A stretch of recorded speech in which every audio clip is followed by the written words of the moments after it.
After I was passed over for a management position for the 5th time, my mother called, once again nagging me to come home and let her set me up with someone. Normally, I would have shut her down immediately. But this time, I quietly agreed. It was because, after losing the promotion to my arch-nemesis yet again, I'd gone to confront my boss and boyfriend determined to get answers. But I accidentally overheard him talking to someone else. "You've watched Patty grow in this company. Why do you vote against her promotion every single time?" A cynical laugh from Chad Shaw. "I give her the affection she wants, and I give the owner's daughter the position she wants. I get to keep both of them, everyone gets something, and I maximize my assets. What's wrong with that?" The other person sounded impressed. "Yuri cold-blooded. You keep her angling with low-cost affection.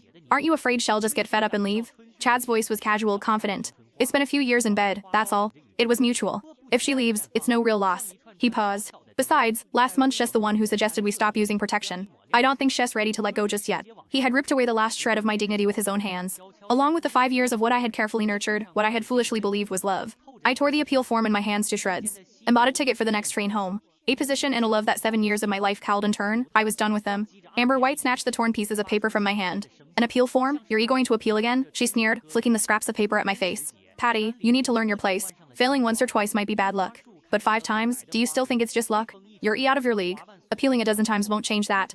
I thought of the 4 previous appeal forms tucked away in my bottom drawer, each one neatly signed by Chad Shaw, each one citing insufficient competence as the reason for failure. For the first time, it struck me as funny. Every time, HED placate me with excuses about fairness and avoiding favoritism. His words were like bitter medicine he forced down my throat, leaving me choked and silent. In 7 years, I had landed 6 multi-million-dollar contracts for this company. I was the top performer for 13 consecutive quarters. It ended up in the hospital with 2 bleeding ulcers from cleaning up my colleagues' messes. Not a single client had worked with had ever called me incompetent. In the past, I would have argued with Amber, defending my abilities to the bitter end. But now, I was just tired. It would only end with us in front of Chad, where he would deliver the same lukewarm verdict. Past performance is irrelevant. You need to accept that your overall skills just don't measure up. And then, under the spell of his manipulation, I'd throw myself back into my work, desperate to prove myself, all while fulfilling his goal of getting maximum return on a minimal investment. Only now did I realize that the one who was never treated fairly was me. "Chad Shaw, you really know how to play the game." Tears blurred my vision, splashing onto my phone screen. A notification lit it up. "Come to my office." My dormant heart gave a weak flutter, a foolish spark of hope.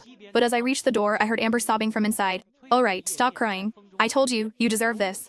I'll handle her." Chad's voice, so gentle and patient, was a dull knife twisting in my heart, churning up the rot inside. 6 months ago, Amber had spread a rumor that had slept with a client to close a deal. The client's wife had found me and beaten me so badly my face was a swollen mess I could only eat liquids for 2 days. I had looked at him then with the same tearful vulnerability, begging him to clear my name. His only response had been, "Don't be so dramatic and naive. This is the corporate world. You know the truth will come out eventually." Bitterness seeped into the old wounds. I had to admit, even his so-held affection had always been rationed. I numbly pushed the door open. Chad's hand, which had been wiping Amber's tears, froze. He glared at me, annoyed. "I hear you're unhappy with Director White's promotion. Has anyone ever